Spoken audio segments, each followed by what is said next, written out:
Okay, thank you for coming, and good morning. This talk is about the life and accomplishments of John Byron Plato, an early 20th century American cartographer and entrepreneur who invented a georeferencing technique that gave rural residents a specific physical address like their urban counterparts. Of all the clever people whose ideas I described in my recent book, Patents and Cartographic Inventions, Plato is the most interesting and the most underappreciated. After a brief overview of his life, I described the invention he called the clock system.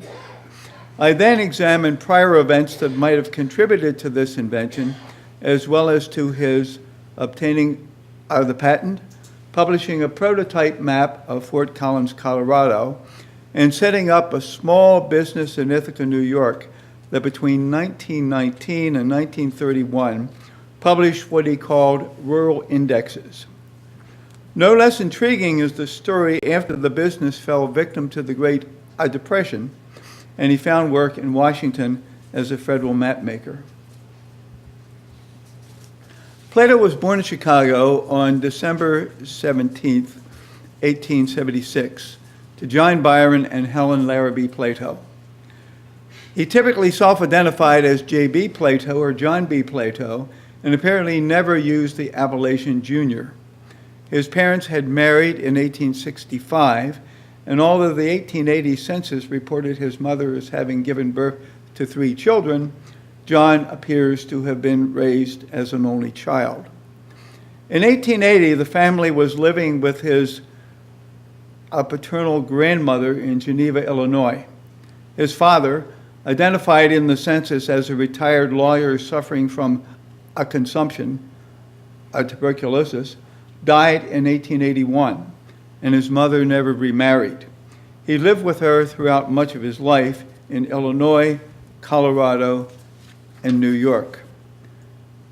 Plato was 38 years old in early December 1914 when he applied for a map-related patent issued an expeditious 8 months later. His invention was a geographic addressing scheme based on distance and direction from a nearby town or village. Called the clock system, his schema partitioned a county into hinterlands and further partitioned each central place's hinterland into districts separated by 12 evenly spaced radial lines, or numbered in clockwise succession from 1 to 12. These, in turn, were partitioned into zones, separated by concentric circles with integer radii and numbered consecutively 0, 1, 2, 3, and so on. The overlay of districts and zones divided the hinterland into areas, within which individual dwellings were identified by a letter, a symbol, or another number listed along with the resident's name and a rural index and marked on the accompanying map. As a 1920 article in Literary Digest explained, his objective was to give rural residents a real address, just like city dwellers. I reconstructed Plato's life mostly from census records and city directories, which indicate an impressive diversity of occupations, several related to his patent.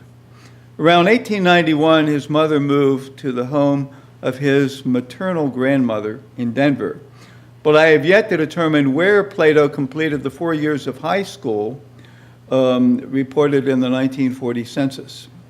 In 1898, during the Spanish-American War, he served in the Philippines as a private in the 1st Colorado Infantry. In 1900, he was a draftsman. Between 1901 and 1906, he was a lumber dealer specializing in cabinet woods and veneers. And from 1906 through 1909, he managed the Plato Manufacturing Company, which produced the Star horse hitch, designed to prevent the horse from running away with a wagon after the driver had stepped down. Plato gained experience with the patent system in 1905, when he filed 3 patents for the horse hitch. City directories for 1910 and 1911 listed him as manager of the South Side Lumberyard. In 1912, he was a teacher at Villa Park School and still living with his mother. I found no address for 1913, but the 1914 Denver directory listed him as a rancher living by himself at a Denver address. The 1916 directory reported him at a different address, still in the general Denver area, but mentioned no occupation. Other sources confirm that around that time he was a livestock and dairy farmer. His purchases and sales appeared occasionally in the Guernsey Breeders' Journal, and in the July 1917 issue of the magazine System on the Farm, he was co-author of a short article describing a clever, cost-effective way of sheltering a small herd. Around this time, Plato was apparently living in Semper, Colorado, the address listed in his patent and now an outer suburb of Denver. The patent's correspondence file in the National Archives reports his post office address as Featherton Farm, Route 1, Box 112, Broomfield, Colorado. Although satisfactory for the delivery of mail, Plato's postal address was of little use to out-of-towners eager to find his farm. This deficiency is enshrined in what I call the lost sale narrative, a story Plato used repeatedly to promote his publications. A colorful version appeared in the April 1917 issue of Illustrated World, where the writer described Plato's dismay when some Eastern buyers failed to show up as promised because they could not get directions to his farm. Unwilling to wait until the following day, when they could accompany the postman on his route, they mailed him a polite apology. The incident got Plato thinking about rural addresses and having to submit to having his place lost under an RFD, Rural Farm Delivery alias, that only he and the mail carrier could decipher. The phrase, "It takes time to find your house," kept running through his mind until one day his watch stopped. He looked down at its 12 points and knew he had a solution. An abbreviated version appeared in 1919 in the Rural Index for the town of Ulysses in Tompkins County, New York, the first of a series. These two sentences from the Ulysses Guide underscore the point that J.B. Plato was a farmer, that he came from Colorado with the mission of giving other farmers a real, honest-to-God address, and that having a real address was essential for any farmer's business. Elsewhere in the guide, Plato boasted that his invention had the approval of the United States Patent Office. Endorsements were a key part of Plato's pitch, which included endorsements from county farm bureaus, extension agents, local firms that bought ads, and prominent educators like Liberty Hyde Bailey, who had founded the College of Agriculture at Cornell University. The Ulysses Index reproduced a letter of support from Bailey, who mentioned having met Plato more than 2 decades earlier. Now, this struck me as odd, insofar as Bailey had never taught in Colorado, and Plato had only 4 years of high school.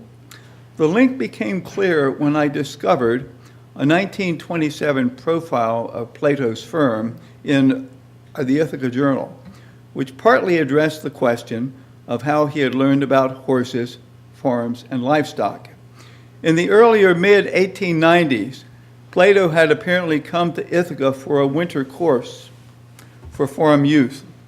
His ties with the university also explain several instances of rural sociologists at Cornell who endorsed his invention as a means of empowering farmers. Plato actively promoted his invention in diverse ways. Although I have yet to uncover official confirmation, the Ulysses Index suggested that he had traveled to Washington, probably around 1915 or 1916, to secure formal support from the Post Office and the Departments of Agriculture and the Interior. It also mentioned that he had been working with some Chicago men. to develop the patent, but their plans led nowhere. I found confirmation of sort in a May 1917 article in the Stevens Point, Wisconsin Gazette that repeats the lost sale narrative as well as the plans of two notorious Chicago promoters, H.L. Hollister, Harry Hollister, and Andrew B. Hewlett, to index every farm of the country, starting in Wisconsin. Plato's endeavor was also bolstered by the prototype rural directory map for Fort Collins, Colorado, that he compiled, published, and copyrighted in 1916. The Fort Collins map pioneered design elements and promotional slogans used in the Ithaca publications, including prominently placed advertising. I also found that famed Denver map publisher George Claisen had copyrighted a single clock system map for Longmont, Colorado in 1916. I contacted several collectors of Claisen's maps, and none have ever heard of it. The two copies, presumably filed with the Copyright Office, never made it over to the map collection at the Library of Congress. I found that actually with a lot of other things as well. Lord knows what happened. Plato's ties to Cornell gave him a foothold. By 1918, he was living in Ithaca and working as a machinist at a local aircraft plant while recruiting the investors who helped him set up a company to make and market rural indexes, which were first produced for individual towns and later for whole counties. The firm's marketing efforts repeatedly mentioned Plato's patent. The 1920 census reported Plato living in Ithaca with his mother in an apartment and listed his occupation as farmer. Seems rather unlikely living in a city and being a farmer, but I guess that was a part of his profile. In 1922, he was working full-time at his own company, which between 1919 and 1929 registered copyrights for maps and guides for 11 counties in New York and 1 in Pennsylvania. During this period, he experimented with diverse production and marketing strategies, including compilation by local school children, free mailbox signs, and price breaks for farmers. In the end, the endeavor was supported by a combination of sales and advertising. I might add that he was a civically engaged member of the Ithaca community. Plato's business failed to survive the Great Depression. It registered its last copyright in mid-July 1929, 3 months before the historic stock market crash. His mother died in March 1931 at age 89, and Plato left Ithaca for Washington, D.C., where he found employment as a mapmaker at either the Agricultural Adjustment Administration or the Census Bureau. City directories report both. In 1936, after the patent had expired, local investors in Ithaca formed a new firm that replaced the 12-sector clock system with the 8-sector compass system and remapped all but 2 of Plato's original 12 counties and registered copyrights for 21 more by 1940. Even so, activity and staffing had slowed by 1940, and the firm went out of business in 1941. I have yet to discover any link between Plato and the Ithaca entrepreneurs who had resurrected his business plan. But I did find a social note in the local newspaper which reported that in July 1938, Plato was in the city for the weekend and staying at the home of his former landlady. It also noted that he was now living in Washington and working with the federal government in map development work. But the 1940 census listed him as 64 years old, not working or not seeking work, and living since 1935 in a house he owned, valued at $10,000. Fair amount of money that time. According to newspaper reports from February 1937, Plato was supervising a federal pilot project to map farms in Lincoln Parish, Louisiana, which had been devastated by a recent tornado. He was apparently the sole source for the Associated Press story, Dateline Rushton, Louisiana, and picked up by at least a dozen other newspapers, some as far away as Ithaca, New York. Most incorporated the lost sale narrative and included images not unlike those crafted to promote the clock system. All appeared during February 1937. I have yet to discover any similar reports. Another mystery.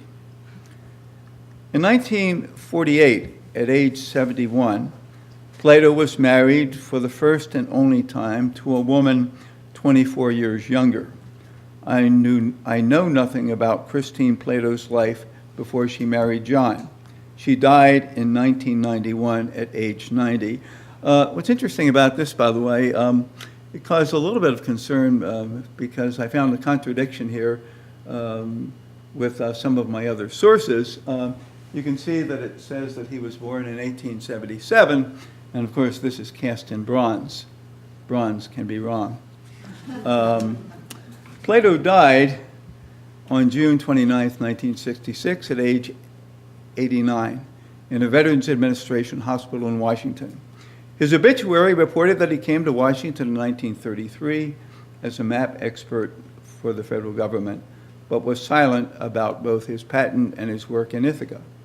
Plato's ultimate achievement was the incremental purchase of rural property near Washington, and his donation before his death of a 50-acre nature preserve to the Girl Scouts.